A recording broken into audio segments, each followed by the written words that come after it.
Well, Dodge just announced their 2025 Dodge Charger, and what I'm about to say might surprise you. First things first, yes, we have a Dodge Challenger Hellcat with a fully built engine.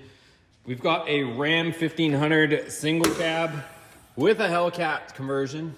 And above that, we've got the Hellcoda, the Hellcat swapped Dodge Dakota. And with BGE blocks sitting on engine stands and blowers all over the place, I think I can talk on the subject. So, might be an unpopular opinion, but I'm actually pretty excited about the 2025 Chargers. And here is why. There's a little bit of discrepancy, and I'm sure we're gonna get more details as things unfold, but at the moment, I've seen some other YouTube channels, TFL, I think, the Fast Lane, however you say their channel, but they were showing, I don't know if it was pre-recorded, but they showed some Chargers that were strictly EV. They showed the RT version and the Scat Pack version, but when I just watched Tim Kuniskis on Dodge's channel, he was showing and talking about Scat Pack versions that were both. They had both electric and gasoline or internal combustion powered engines. And he was laying down some pretty spicy numbers. So there is the RT version, which comes in, I think, high 400 or so horsepower. And then also the Scat Pack version, which I think was around 670 or so, high sixes as far as the horsepower levels.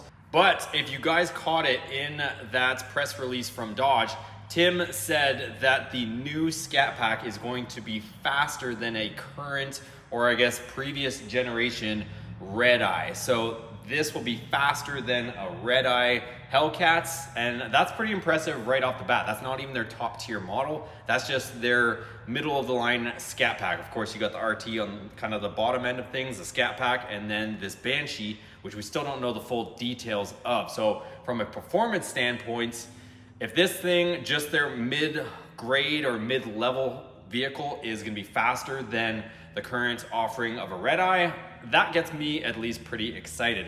Some other cool things too, I don't wanna drag this on too long, but I kinda wanna give you guys the cliff notes of things. They are going to be all, as far as we know at the moment, they are gonna be all-wheel drive. But Tim also outlined that they are going to have the option to completely turn on just rear wheel drive, so you can go have a party, go have fun, go, spin some donuts, whatever you want to do with that aspect of it. But that's cool they made it that you can completely turn it into rear wheel drive mode. The other thing that I think is pretty cool is bringing back the two-door Charger. As you guys know, that's kind of how everything started, was with the two-door Charger. So going back to that, I think is cool. I also heard some pretty heavy numbers as far as these always being considered boats. But I heard, almost nearing 6,000 pounds for some of these EVs, which would be way heavier than these were. So I don't know what they're gonna do there, but I guess if they offset things with enough power, I guess they can overcome that as well. Case in point, the Tesla Plaid. As far as, the push rod V8 going away, am I a little bit sad that it's going away? Yes, of course, but I still have 3 different Hellcat powered vehicles that I can enjoy. But from a performance aspect, I'm excited if these things are gonna start cranking out numbers and quarter mile times like what they're claiming.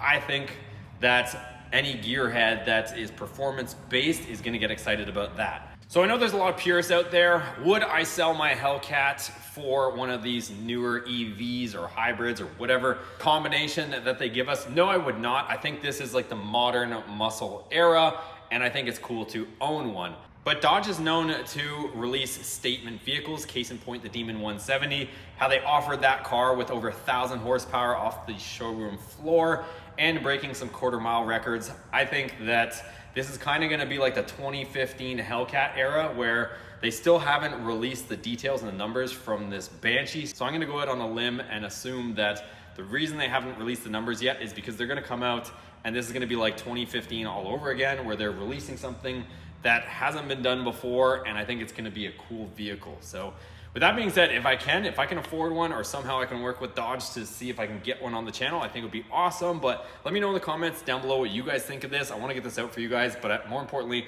I want a discussion going on down in the comments on what the industry is thinking, what you gearheads are thinking, and would you buy one? Are you gonna wait to see what the numbers are, the prices are you completely ruling it out? I wanna know down below. Let's get a discussion going. Thanks for watching. If you guys are interested in Hellcat stuff or Hemi stuff, check out the other videos on the channel. Give it a thumbs up, subscribe before you take off. Catch you guys on the next one.